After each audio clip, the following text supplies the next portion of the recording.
9 red jets screamed across the London sky today, and most people had no idea they were watching history disappear. And that wasn't even the most heartbreaking part of today. Today in London, something massive happened.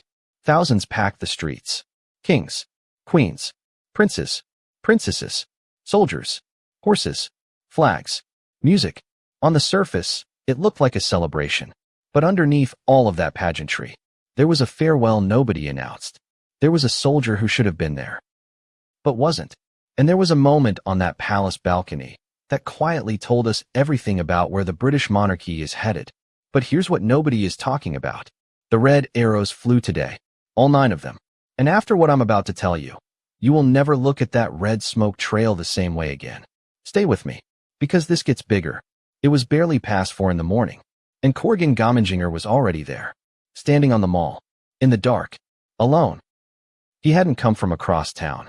He had flown in from Seattle, Washington, crossed an entire ocean, just to stand on a street and watch a carriage go by. They do great things for the country, he said. Great things for humanity and for the world. That kind of devotion tells you everything. Because by the time the sun came up, he wasn't alone anymore. Thousands of people lined the mall. Flags, cameras, children on shoulders. Everyone is waiting for the same moment. King Charles III. Open-top carriage. Bright June sunshine. Queen Camilla beside him. The crowd erupted. He wore the Grenadier Guards uniform. And on the chest, the cipher of Queen Elizabeth II. His mother. Still there. Still honored. 10 medals pinned to his heart. Each one a story. Including his mother's own coronation medal from 1953. This wasn't just a uniform. It was a tribute. A son saying, "I carry you with me." Behind him, on horseback, Prince William, Princess Anne, the Duke of Edinburgh. All in full military uniform. All are riding in the parade. And in a separate carriage following behind, Catherine, Princess of Wales, with George, Charlotte, and 8-year-old Prince Louis. Now, if you know Louis, you know he is the king of facial expressions. The boy who once covered his ears at a fly past and made the entire internet lose its mind. But today was different. This next part is going to change everything you thought you knew about this family. After the parade, after the inspection of troops, after the 41-gun salute shook the ground, the royal family stepped onto the balcony of Buckingham Palace. King Charles, Queen Camilla, William, Catherine, George, Charlotte, and little Louis, standing there, quietly, looking up at the sky. No silly faces today, no dramatics, just a small boy, chatting softly with his parents. Waiting. And then, 9 aircraft, red, white, and blue smoke, cutting across the London sky in perfect formation. The crowd below went absolutely wild. But on that balcony, in that one single frame, you had something far more powerful than a fly past. You had King Charles, the current king. Beside him, Prince William, the future king. And next to William, Prince George, the king after that. 3 generations. One balcony. One sky above them. This is what royal continuity looks like. Not in a textbook. Not in a documentary. But right there, live, in the sunshine. It was breathtaking. But while the world was watching that balcony, I need you to think about the people who weren't on it. Her name was Lance Bombardier Sierra Sullivan. She was supposed to be riding today. She had trained for this. She had prepared for this moment. Trooping the color, one of the most prestigious military events in the world.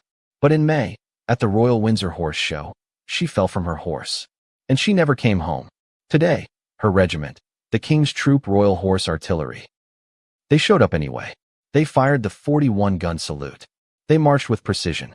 They held their heads high. For her. In the weeks before today, her fellow soldiers had quietly paid tribute to her at every rehearsal, every preparation event. No fanfare. No announcement. Just soldiers, honoring one of their own.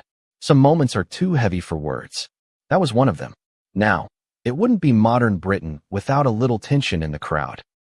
The anti-monarchy group Republic was out in force today, lining the mall, banners raised, shouting, "Down with the crown," as the royal carriages rolled past. "You are not our king." They held umbrellas, 12 of them, right in front of the palace balcony. Each one was printed with the phrase, "Stop the rain." Some in the crowd booed them.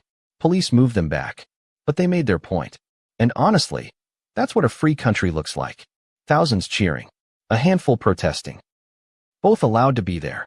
That tension between tradition and change is actually what makes today's story even more important. Because what happened next is the real reason I made this video. Let's go back to those red arrows. 9 jets. Perfect formation. Smoke trails across a blue London sky. Beautiful, right? Here's what most people watching didn't know. In May, just weeks before today, the British government quietly made an announcement. The Red Arrows, officially the Royal Air Force Aerobatic Team, are running out of time.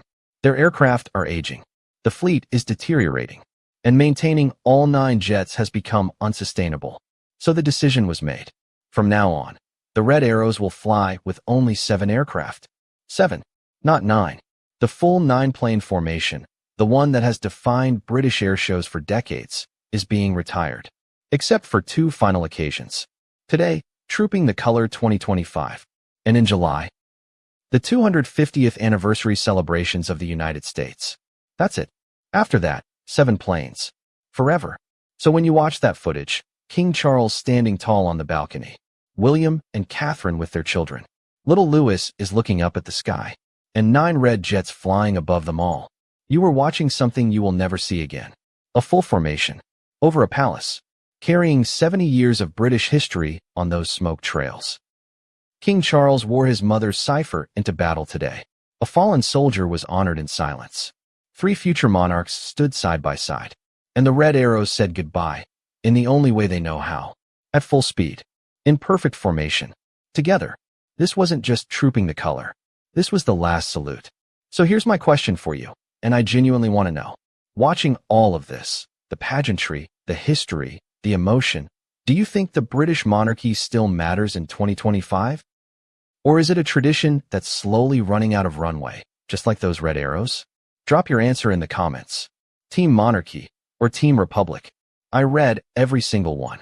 And if this video gave you something to think about, share it with one person who loves royal news. It genuinely helps this channel more than you know. Hit subscribe if you want more stories like this, real, deep, and told the way they deserve to be told. I'll see you in the next one.